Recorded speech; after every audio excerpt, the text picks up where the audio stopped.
السلام علیکم ورحمۃ اللہ وبرکاتہ۔ اللہم صلی علی سیدنا محمد وعلی آل سیدنا محمد وبارک وسلم۔ چاہتے آپ تو خود دوڑ کر آتا پانی، چاہتے آپ تو خود دوڑ کر آتا پانی،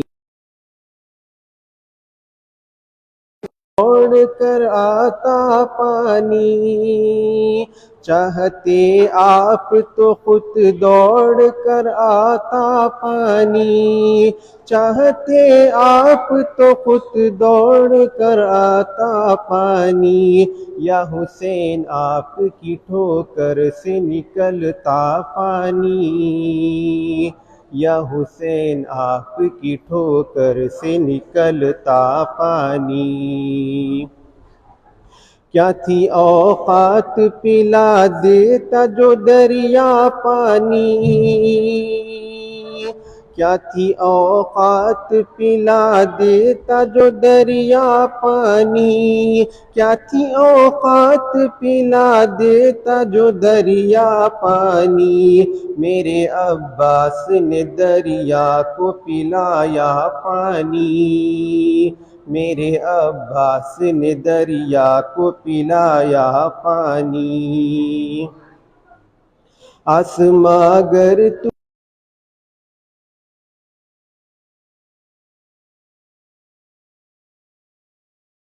تجھے شبیر اشارہ کرتی، آسماں اگر تجھے شبیر اشارہ کرتی، دل یہ کہتا ہے کہ دن رات برستا پانی، دل یہ کہتا ہے کہ دن رات برستا پانی۔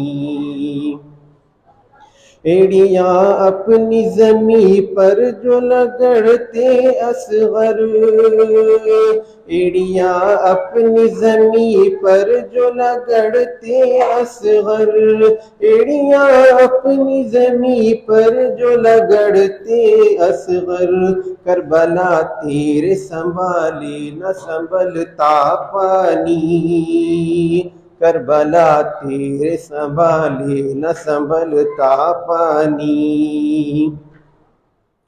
کون کہتا ہے کہ پانی کتنے پیاسے شبیر، کون کہتا ہے کہ پانی کتنے پیاسے شبیر، کون کہتا ہے کہ پانی کتنے پیاسے شبیر، سچ تو یہ ہے کہ تھا شبیر کا پیاسا پانی، سچ تو یہ ہے کہ تھا شبیر کا پیاسا پانی۔ تجھ پہ سو جان تجھ پہ سو جان ہے قربان میری اے اصغر، تجھ پہ سو جان ہے قربان میری اے اصغر، تجھ پہ سو جان ہے قربان میری اے اصغر، تیری ہمت نے یزیدوں کو پلایا پانی، تیری ہمت نے یزیدوں کو پلایا پانی۔ یا علی شیر خدا آپ کے بیٹے شبیر، یا علی شیر خدا آپ کے بیٹے شبیر، یا علی شیر خدا آپ کے بیٹے شبیر، حکم دے دیتے تو سورج بھی اگلتا پانی، حکم دے دیتے تو سورج بھی اگلتا پانی، چاہتے آپ تو خود دوڑ کر آتا پانی، یا حسین آپ کی ٹھوکر سے نکلتا پانی۔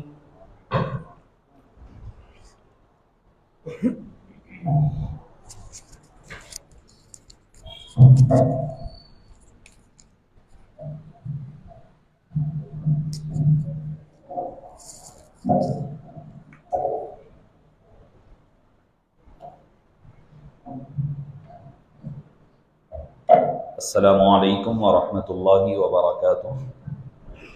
الحمد للہ رب العالمین والصلاة والسلام علی سید الانبیاء والمرسلین وعلی آلہ وصحبہ اجمعین اما بعد فاعوذ باللہ من الشیطان الرجیم بسم اللہ الرحمن الرحیم ان اللہ وملائکتہ یصلون علی النبی یا ایہا الذین آمنوا صلوا علیہ وسلموا تسلیما اللہم صلی وسلم وزد وبارک علی حبیبک سیدنا ونبینا ومولانا محمد وعلى آلہ وصحبہ افضل صلواتک وعدد معلوماتک وبارک وسلم صلاة وسلاما علیک یا سیدی یا رسول اللہ صلی اللہ تعالی علیہ وسلم۔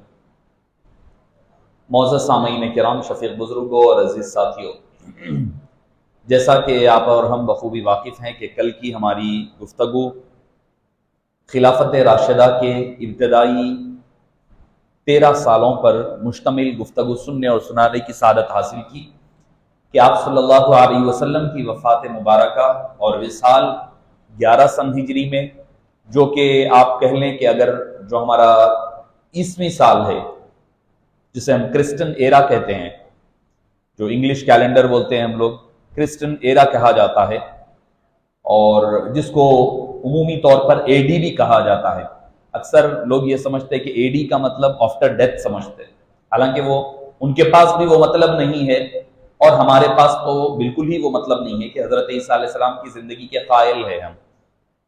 ان کے پاس وہ اے ڈی کا مطلب یہ ہوتا ہے کہ اینو ڈومینی کہا جاتا ہے۔ اینو ڈومینی مطلب ان کے بائبل کے اعتبار سے دا ایئر آف اور لارڈ، یعنی ہمارے خدا کا سال، جس سال حضرت عیسیٰ علیہ السلام کے بارے میں جو سانحہ پیش آیا اس کو وہ پہلے تو ان کو خدا مانتے ہیں اور اس کے اس سال کو سے وہ اعتبار کرتے ہیں، تو اسی لیے ہمارے پاس اے ڈی کی بجائے سی ای استعمال کرنا چاہیے، کرسچن ایرا، یعنی وہ سال، وہ ایرا اور وہ وقت جب حضرت سیدنا عیسیٰ علیہ السلام کا یہاں سے دنیا سے اٹھا کر کے ان کو آسمانوں کی طرف اللہ تعالیٰ نے آپ کو متمکن فرمایا تھا۔ تو حبیب داور صلی اللہ علیہ وسلم کا دنیا میں سے پردہ فرمانا 632 کرسچن ایرا بنتا ہے، یعنی جو 2022 ہے ہمارے پاس، وہ 632 تھا جس میں آپ صلی اللہ علیہ وسلم نے پردہ فرمایا۔ حضرت عمر ابو بکر صدیق کے، حالانکہ کل ہو گیا تھا، میں یاد دہانی کے لیے تاکہ ایک اعادہ بھی ہو جائے، یہ تفصیلات ہم کل سن چکے ہیں۔ حضرت ابو بکر صدیق رضی اللہ عنہ وارضاہ 2 سال 3 ماہ تک خلیفۃ المسلمین رہے، 13 سن ہجری اور 634 کرسچن ایرا میں آپ کا انتقال ہوا۔ پھر حضرت عمر فاروق خلیفہ بنے، جو 10 سال 9 ماہ تک خلیفہ مسلمین رہے۔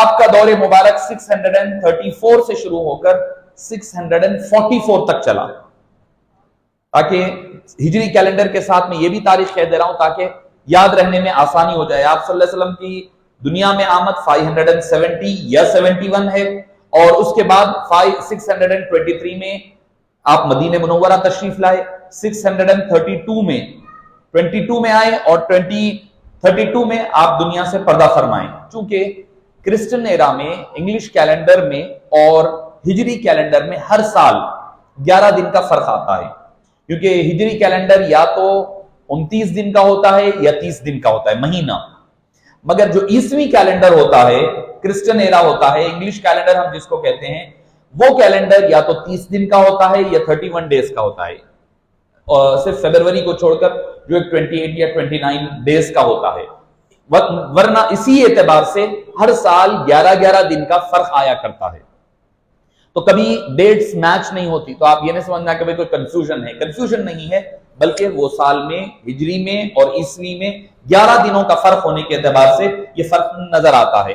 حضرت عمر فاروق رضی اللہ عنہ وارضاہ کی 23 سن ہجری میں اور 644 کرسچن ایرا میں آپ کی شہادت ہوئی، جیسا کہ میں نے کل ذکر کیا تھا، اور آپ کی شہادت مبارکہ کے وقت آپ نے ایک کمیشن بنایا تھا 6 لوگوں کا، جس میں سے 4 تو علیحدہ ہو چکے تھے۔ عشرہ مبشرہ کتنے تھے؟ 10 تھے، کل ذکر کیا یہ بھی کہ 10 عشرہ مبشرہ، یعنی وہ لوگ جن کو جنت کی بشارت دی گئی تھی، آپ نے وہ سب سے افضل ہیں، خلفائے راشدین ہوتے ہیں، اہل بیت اطہار، پھر اس کے بعد عشرہ مبشرہ، افضل ترین صحابہ کرام میں بھی، صحابہ کرام میں سب برابر بھی نہیں ہیں، یہ بھی ایک یاد رکھیں، سب صحابی اہل جنت ہے، اللہ نے ان سے جنت کا وعدہ فرمایا ہے، مگر ہر ایک کے مرتبے اور مقام میں فرق ہے۔ حضرت ابوبکر صدیق کا جو مقام ہے دوسرے صحابہ وہ مقام کو نہیں پہنچ سکتے، خلفائے راشدین کا جو مقام ہے وہ دوسرے صحابہ اس مقام کو نہیں پہنچ سکتے۔ قرآن خود کہتا ہے سورہ حدید میں، اللہ فرماتا ہے لا یستوی منکم من انفق من قبل الفتح وقاتل، فتح مکہ سے پہلے جو ایمان لائے اور فتح مکہ کے بعد جو ایمان لائے دونوں برابر نہیں ہے، دونوں برابر نہیں ہے، مگر دونوں کو اللہ نے جنت کا وعدہ کیا، جنت میں سارے جائیں گے مگر ہر ایک کا مرتبہ الگ الگ ہوگا، کسی کا کوئی مرتبہ ہوگا کسی کا کوئی مرتبہ۔ جیسے مومنین ہے، سارے مومنین ایٹ دا اینڈ آخر میں جنت میں جائیں گے، مگر سارے مومنین کا درجہ اور مقام ایک جیسا نہیں ہوگا، ہر ایک کا اپنے ایمان اور عمل صالح کی بنیاد پر مختلف مراتب اور مختلف درجات ہوں گے۔ تو معزز سامعین کرام، حضرت عمر فاروق نے 10 صحابہ کو چنا، اور ان 10 صحابہ میں سے 10 میں سے تو 4 حضرت ابوبکر وفات پا چکے، حضرت عمر فاروق شہید ہوئے ہیں، دنیا سے پردہ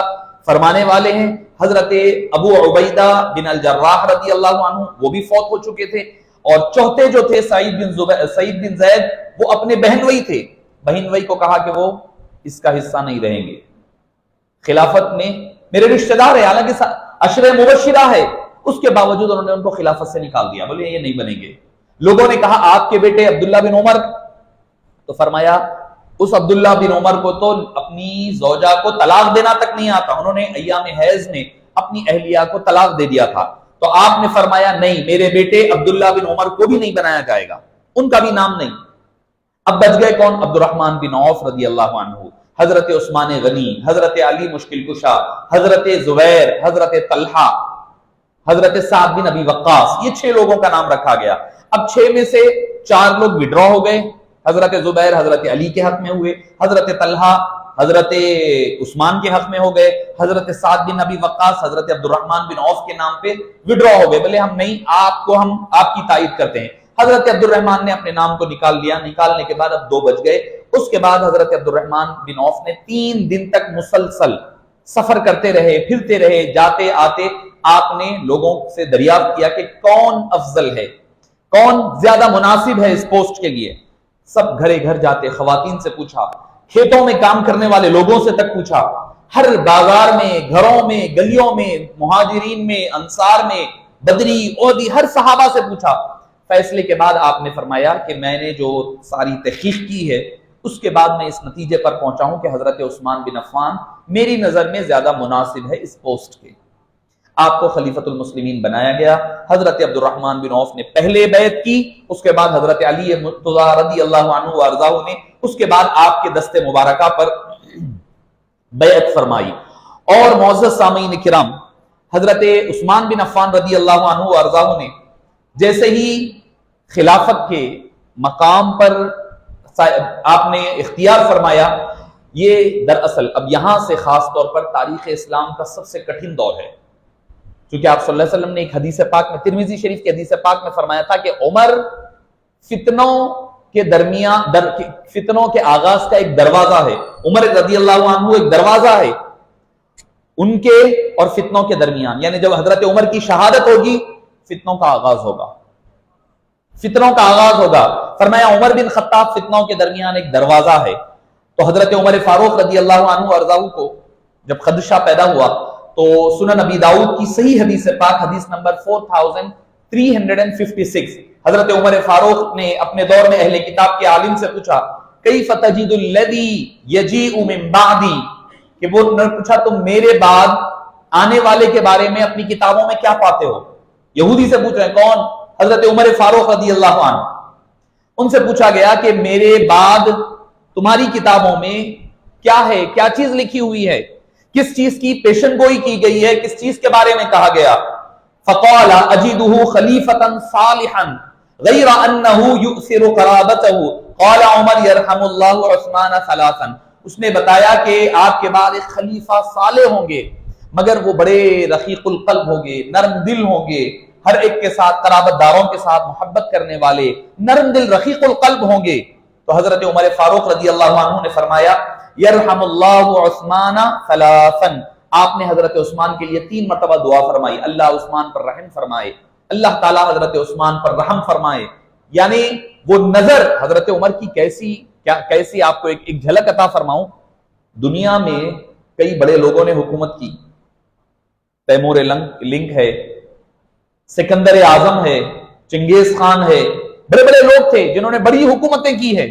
ان کے علاقے حضرت عمر فاروق کے علاقوں سے بڑے علاقے تھے، مگر وہ صرف زمین پر حکومت کرتے. عمر وہ تھے جو زمین پر بھی حکومت کرتے، زمین والوں کے دلوں پر بھی حکومت کرتے تھے. اور کیسی حکومت؟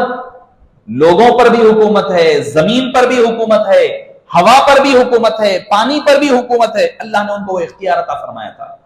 ایک جھلک آپ کو عرض کرتے ہوئے آگے اب کی موضوع کی طرف بڑھوں. حضرت عمر فاروق ایک مرتبہ مدینے کے نواحی علاقوں میں زلزلے آنے لگے. باہری علاقوں میں مدینے پاک ہر قسم کی فتنوں سے اللہ تعالیٰ نے پاک رکھا ہے، چاہے زلزلے ہوں، چاہے دجال ہو، چاہے کسی قسم کا یاجوج ماجوج ہو، سارے دنیا میں پھریں گے. مگر اللہ تعالیٰ نے ان کو مدینہ پاک میں داخل ہونے سے منع، حرام قرار دے دیا، منع فرما دیا ہے، نہیں داخل ہو سکتا دجال. تو مدینے کے آؤٹ کٹس میں زلزلے آنے لگے. آپ گئے، اپنا عصا لے گئے، لکڑی لے جا کر کے زمین پر مار کر کہا، اے زمین اگر عمر تیرے اوپر عدل و انصاف نہیں کرتی ہے، تجھے اختیار ہے کہ تو زلزلہ کرے اور زمین کو ہلائے اور شیک کرے. اگر میں عمر تجھ پر عدل کرتا ہوں، انصاف کرتا ہوں، آج کے بعد تو ساکت رہ جا، آج کے بعد کبھی زلزلہ نہیں آنا. تو مورخین فرماتے ہیں خدا کی عزت کی قسم اس کے بعد کبھی زلزلہ مدینے پاک کے نواحی علاقوں میں نہیں آیا.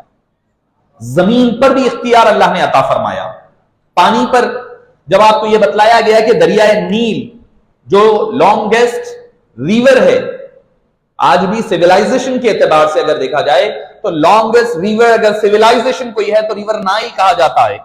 اس دریائے نیل کے بارے میں حضرت عمر فاروق مصر جب فتح ہوا بتلایا گیا کہ نیل کا یہ معاملہ ہے کہ جب وہ رک جاتی ہے سال میں ایک مرتبہ، ایک جوان لڑکی کو قتل کر کر کے اس کے اوپر ڈالنا، تیار کر کر بلی چڑھانا جس کو ہم کہتے ہیں ہندوازم میں، تو اس طریقے کا جب معاملہ کیا جاتا ہے تو اس کے بعد یہ پانی بہنے لگتا ہے. آپ نے قلم اٹھایا، پیپر لیے، لکھنے لگے. حضرت عمر لکھ رہی کیا؟ بسم اللہ الرحمن الرحیم، خلیفہ امیر المومنین عمر بن خطاب کی طرف سے دریائے نیل کے نام. آج تک آپ سنے کہیں پانی سنتا پڑھتا؟ بلکہ پڑھتا کبھی بھی نہیں. جب غلام مصطفیٰ عمر جیسا ہو جائے، سمندر بھی بات کرتا ہے، اشارے بھی بات کرتے ہیں، منظر بھی بات کیا کرتے ہیں. لکھ رہے ہیں اے دریائے نیل، ہمیں تجھے تیرا پانی منظور ہے، اگر یہ شرط ہے تیری کہ بغیر تیرے اوپر لڑکی کو پھینکے ہوئے بلی چڑھائے کے اگر تو پانی نہیں ہوتی ہے، اگر اس کے بغیر پانی نہیں دیتی ہے تو ہمیں ایک قطرہ بھی پانی منظور نہیں ہے. اگر بغیر بلی چڑھائے کے بہنا ہے تو بہے، نہیں تو ہمیں پانی تیرا منظور نہیں ہے. کہا کہ لے جاؤ، لے جا کر یہ دریائے نیل میں ڈال دو. دریائے نیل میں ڈالا گیا. اس تاریخ سے آج تک دریائے نیل کا پانی کم نہ ہوا، نہ بہنے سے رکی، مسلسل بہ رہی ہے. جب عمر جیسا غلام مصطفیٰ ہوگا، خادم مصطفیٰ ہوگا، تو پانی بھی بات کرتا ہے، ہوا، یعنی یہ چیزوں پہ امپاسبل ہے حکومت کرنا کسی کا. وہ بتا رہا ہوں حضرت عمر فاروق کی خلافت کے ایک چند گوشے جو کل رہ گئے تھے. آپ نے مدینہ منورہ میں خطاب کر رہے ہیں ممبر رسول پر. حدیث صحیح ہے کہ ممبر رسول پر آپ کا خطاب چل رہا ہے. خطاب کے دوران فرما رہے ہیں یا ساریہ الجبل، یا ساریہ الی الجبل، اے ساریہ پہاڑ کے پیچھے چلے جاؤ. سب پریشان ہیں. حضرت ساریہ کہاں ہے؟ یہاں پر حضرت ساریہ تو نہاون میں ہے جو ایران کا حصہ ہے. آج آپ مدینے میں ہیں، ساریہ رضی اللہ عنہ نہاون ایران میں ہے. اب آج کا دور تو نہیں ہے، چلو واٹس ایپ کا، فیس بک کا، ٹویٹر کا دور ہے، چلو آپ یہاں سے لائیو بول رہے ہیں، بات کہیں دنیا کے کسی کونے میں پہنچ رہی ہے. وہ تو مواصلات کا دور نہیں ہے، وہ تو ایڈوانس ٹیکنالوجی کا دور نہیں ہے. لوگ پریشان، مگر حضرت عمر کے ڈر سے خاموش رہ گئے، پوچھے نہیں. حضرت عمر کا خوف اور دبدبا تھا، خاموش ہو گئے. حضرت ساریہ کا انتظار کرنے لگے. جب حضرت ساریہ واپس آئے تو پوچھا اے ساریہ کیا معاملہ تھا، کیا ہوا تھا کہ جس کی وجہ سے ہم نے یہ سنا ہے یا ساریہ الی الجبل، یا ساریہ. کہنے لگے کہ ہم لوگ جا رہے تھے، راستے میں پیچھے سے کفار کا لشکر آ رہا تھا ہم پر حملہ کرنے کے لیے، مگر کیا دیکھتے ہیں کہ حضرت عمر کی آواز آئی ہمیں نہاون میں، ایران میں. اے ساریہ پہاڑ کے پیچھے چلے جاؤ، پہاڑ کے. ہم نے سارے قافلے کو اپنے لشکر کو لے کر پہاڑ کے پیچھے جیسے ہی گئے، پیچھے سے کفار کا لشکر آیا. اگر ہم نہیں جاتے تو وہ ہمیں ختم کر کے قتل کر دیتے اور ہم جنگ ہار جاتے. ہم ہٹ گئے، وہ آگے بڑھے اور ہم پیچھے سے حملہ کیا اور ہم کامیاب اور کامران ہو گئے. معزز سامعین کرام، حضرت عمر کون؟ دیکھیں عمر فاروق کو. حضرت ساریہ نہاون میں رہ کر لشکر کو نہیں دیکھ پائے، وہ لشکر کو عمر فاروق مدینے میں رہ کر دیکھ رہے ہیں. وہ لشکر کو مدینے میں رہ کر دیکھ رہے ہیں. تو پتہ ایک بات چلی کیا؟ یہ سیٹلائٹ اب آئے ہوں گے ہمارے پاس، موبائل بنا، فون بنا، ویڈیو کال سب اب بنا، مگر یہ مواصلات اس دور میں بھی تھے. کس کے لیے؟ اللہ کے نیک بندوں کے لیے. اس دور میں بھی کرامت کے طور پر موجود تھے، اسی لیے تو مواصلات سے بات کو پہنچائی تھی. اب دریافت ہو کر ہمارے لیے گناہوں گاروں کے ہاتھ میں اب آئے ہیں، وہ بھی مجبوری کے ذریعے سے، اس کے ذریعے سے آئے ہیں. ورنہ تو وہ بغیر موبائل کے، بغیر کوئی ٹیلی کمیونیکیشن کے ڈائریکٹ وہ بات کیا کرتے تھے. تو منظر بات جس سے کرے، پانی جس سے بات سنے، زمین جس کا حکم مانے، وہ عمر بن خطاب رضی اللہ عنہ وارضاہ کی ذات مبارکہ ہے. تو معزز سامعین کرام، حضرت عمر فاروق رضی اللہ عنہ وارضاہ کی جیسے ہی شہادت ہوتی ہے، عثمان غنی رضی اللہ عنہ وارضاہ کا خلافت کا دور کا آغاز ہوتا ہے. حضرت عثمان بن عفان رضی اللہ عنہ وارضاہ بڑے سخی اور بہت ہی نرم دل. اس قدر نرم دل کو کوئی اگر آپ کے اوپر ظلم بھی کرتا تو آپ اس کو خاموشی سے سہ جاتے. سارا مال جس نے اللہ کے راہ میں نچھاور کیا، حضرت عثمان غنی رضی اللہ عنہ، آپ کا ٹوٹل جو ڈیوریشن ہے جس میں آپ نے حکومت فرمائی ہے، خلافت فرمائی ہے، وہ 12 سال ہے. آپ کا دور مبارک کا آغاز ہو رہا ہے 644 کرسچن ایرا سے 656 تک. 23 سے 23 سن ہجری سے لے کر کے آپ کا دور مبارک چل رہا ہے 34 تک. 22 سے 34 تک چل رہا ہے حضرت عثمان غنی رضی اللہ عنہ وارضاہ کا دور مبارک. آپ کے 12 سال میں سے 6 سال بڑے سکون سے گزر گئے. 6 سال میں بڑی کامیابیاں بھی. کیسی کامیابیاں ملی؟ آپ کے بارے میں آتا ہے یونان، قبرص جس کو سائپرس کہا جاتا ہے، انگلش میں سائپرس کہا جاتا ہے، اور موسٹ پاپولیٹڈ آئی لینڈ ہے آج کے دور میں سائپرس. مسلم کمیونٹی میں اللہ تعالیٰ نے آپ کے دور مبارک میں وہ فتح اور کامیابی عطا فرمائی. یونان ہو گیا، سائپرس ہو گیا، ارمینیا ہو گیا، آذربائیجان ہو گیا، کابل ہو گیا، سجستان ہو گیا، اور اس کے علاوہ میسوپوٹامیا جس کو کہا جاتا تھا، جو ایک پیننسولا تھا جس کے اندر عراق، شام اور آج کے دور کا جارڈن، مصر کے کئی حصے، فلسطین کے کئی حصے، یہ سارے کا علاقہ ملا کر کے اس کو میسوپوٹامیا کہا جاتا تھا، جو بعد میں جا کر کے کنعان بھی حضرت ابراہیم علیہ السلام کے دور میں کہا جاتا تھا.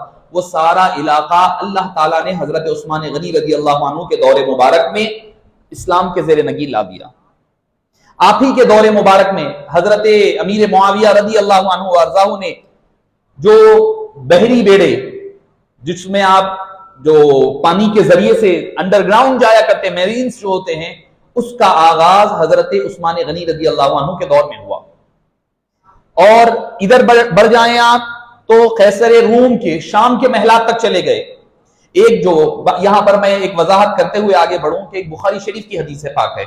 آپ صلی اللہ علیہ وسلم نے ارشاد فرمایا اول من، کہ پہلا بیڑا اور پہلا جو قافلہ ہوگا یغزو الی ملوک قصر، جو قیصر روم کی طرف آگے بڑھے گا، آپ صلی اللہ علیہ وسلم نے فرمایا وہ مغفور لہم، اللہ تعالیٰ ان کی بخشش فرمائے گا. یہ حدیث پاک بخاری شریف کی ہے. اس حدیث کو بنیاد بنا کر کے بعض حضرات یزید کو کہتے ہیں ارے یزید جو ہے یہ پہلے بیڑے میں گیا تھا جو قسطنطنیہ کی طرف گیا، حالانکہ حدیث میں قسطنطنیہ نہیں ہے، قیصرو بلاد شام ہے. شام کے شہروں کی طرف، شہروں کے ملوک کی طرف جو جائیں گے، قصر کی طرف، وہ پہلا بیڑا. اور پہلا بیڑا حضرت عثمان غنی کے دور میں گیا ہے، اور وہ اس کی نگرانی حضرت امیر معاویہ رضی اللہ عنہ وارضاہ نے کی ہے. اس وقت جس وقت یہ گیا ہے، یہ 28 سن ہجری میں پہلا بیڑا آپ نے روانہ فرمایا ہے. اور یزید کی پیدائش، یزید پلید پیدا بھی ہوتا ہے 28 یا 29 سن ہجری میں. اب مجھے آپ بتائیے کہ اگر وہ 28 میں بھی پیدا ہو گیا تو جس سال پیدا ہوا اس سال وہ جنگ کے لیے چلا گیا. یا پیدا ہونے سے 1 سال پہلے وہ جنگ میں شریک ہو گیا؟ اب دو میں سے ایک ہی آپشن بچ سکتا ہے کہ یا تو وہ 1 سال جس سال پیدا ہوا اسی سال وہ جنگ میں شریک ہو گیا اور مغفور لہم بن گیا، جو حضرات کہتے ہیں ارے پہلا بیڑا جو قسطنطنیہ کی جنگ لڑے گا وہ سارے کے سارے بخشے ہوئے. یقیناً یہ حدیث پاک صحیح ہے، حدیث قسطنطنیہ کہا جاتا ہے اس کو، یہ حدیث پاک یقیناً صحیح ہے، مگر اس میں یزید کو زبردستی گھسیڑا جاتا ہے اس کو یہ بتانے کے لیے کہ بھئی نہیں نہیں یہ جنتی ہے، برا مت کہو، وہ بہت اچھا تھا، نیک تھا، اس کو معلوم ہی نہیں تھا جنگ کربلا میں کیا ہوا، اس کو معلوم ہی نہیں تھا، انہیں کربلا میں تھا ہی نہیں. آج کل آپ کو سوشل میڈیا پر یہ باتیں گشت ہو رہی ہے، میرے پاس آج ہی کچھ چیزیں آئی ہے بتا رہے نہیں نہیں دیکھو آپ اگر صحیح میں انصاف کریے، اگر کوئی جنگ کربلا کے میدان میں ہوتا جو ہے آپ ابن زیاد تھا، شمر تھا، عمر بن سعد تھا، اس کو آپ برا کہو آپ، مگر یزید تو تھا ہی نہیں نا. تو میں نے کہا ہمارے ملک میں گجرات کے فسادات ہوئے، آپ کس کو دوشی مانتے ہیں؟ اس وقت کا جو وزیر اعلیٰ تھا اس کو آپ برا کہتے ہیں اور مانتے ہیں کہ بھئی وہ ذمہ دار ہے. کیوں؟ حالانکہ وہ تو نہیں تھا وہاں پر، مگر اس نے دوسروں کو شے دی تھی کہ وہ دوسرے کرے، پلس جو لوگ کرے ہیں ان کو سزا نہ دینا اس جرم میں شریک ہونے کے برابر ہے. آپ مجھے کوئی ایک مثال دے دیجئے جس میں کہ یزید نے کربلا میں شریک ہونے والے اور امام حسین پر ظلم و ستم کرنے والے، بربریت کا مظاہرہ کرنے والے کسی ایک شخص کو اس نے سزا دی ہے کیا؟ بتا دیں. قرآن کہتا ہے وَكَتَبْنَا لَهُمْ، اللہ تعالیٰ نے قرآن کریم میں فرماتے أَنَّ النَّفْسَ بِالنَّفْسِ، جان کے بدلے جان کا قصاص لکھا گیا، وَالْعَيْنَ بِالْعَيْنِ، أَنَّ النَّفْسَ بِالنَّفْسِ وَالْعَيْنَ بِالْعَيْنِ، آنکھ کے بدلے آنکھ، وَالْأُذُنَ بِالْأُذُنِ، کان کے بدلے کان، وَالسِّنَّ بِالسِّنِّ، دانت کے بدلے دانت. اسلام نے یہ قصاص کا نفاذ کیا ہے، قصاص کا یہ حکم لگایا ہے. کتب علیکم القصاص، اللہ تعالیٰ نے تمہارے لیے قصاص کو، بدلہ لینے کو فرض کر دیا ہے. کیا فرمایا؟ یا اولی الالباب لعلکم تتقون، اے عقل والو تمہارے لیے تاکہ تم متقی پرہیزگار بن جاؤ. جس دن سے قصاص کا بدلہ ختم ہو جائے گا، دنیا سے ختم ہو گیا، اس دن سے ظلم اور ستم کا آغاز ہوا، انصاف رخصت ہو گیا. اگر آپ مثال کے طور پر اگر آپ یہ قانون کوئی بھی ملک میں بنا دے، بھائی اکثر ہمارے پاس اعتراض ہوتا ہے کہ ریپ کے زیادہ کیسز ہو رہے ہیں، مرڈر کے زیادہ کیسز ہو رہے ہیں. آپ جس دن یہ قانون بنا دیں گے جو شخص قتل کرے گا اس کو سرے بازار قتل کر دیا جائے گا. آپ کو میں گارنٹی دیتا ہوں 1 مہینے کے اندر آپ کے ملک میں، شہر میں قتل غارت گیری رک جائے گی. اگر آپ کے پاس یہ قانون بن جائے، زناکاری جہاں ہوگی، زانی جو ہوگا، ریپ جو کرے گا اس کو سرے بازار سنسار کیا جائے گا. آپ بتاؤ پھر کوئی اگر کرنے کی ہمت کرے گا تو بتاؤ آپ کیوں؟ جب قانون ہوگا، قانون پر عمل آوری ہوگی تو اس مقام پر انصاف اور عدل قائم ہوگا. اسلام یہی چاہتا ہے.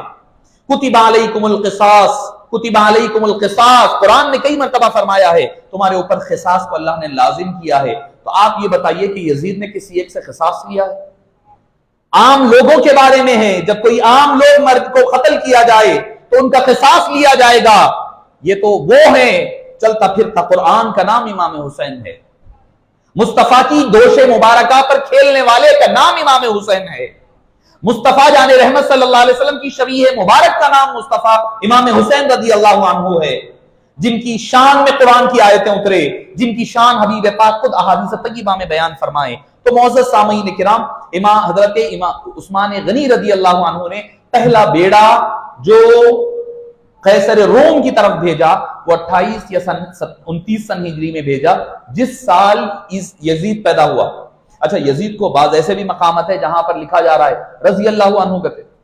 ہم سعودی عرب میں رہ کر آئے ہیں، ہم رہتے تھے، اللہ کا شکر ہے کہ اللہ تعالیٰ وہ روڈ سے بچایا. جو حضرات وہاں میرے جدہ کے مقام سے واقف تھے، جو آئے ہیں، جو ملے ہیں مجھے، ہماری روڈ تھی ایک، جس روڈ پر ہم رہتے تھے اس کا نام تھا حضرت، نام بول رہا ہوں میں کہ صحابی رسول کی نام پر تھی.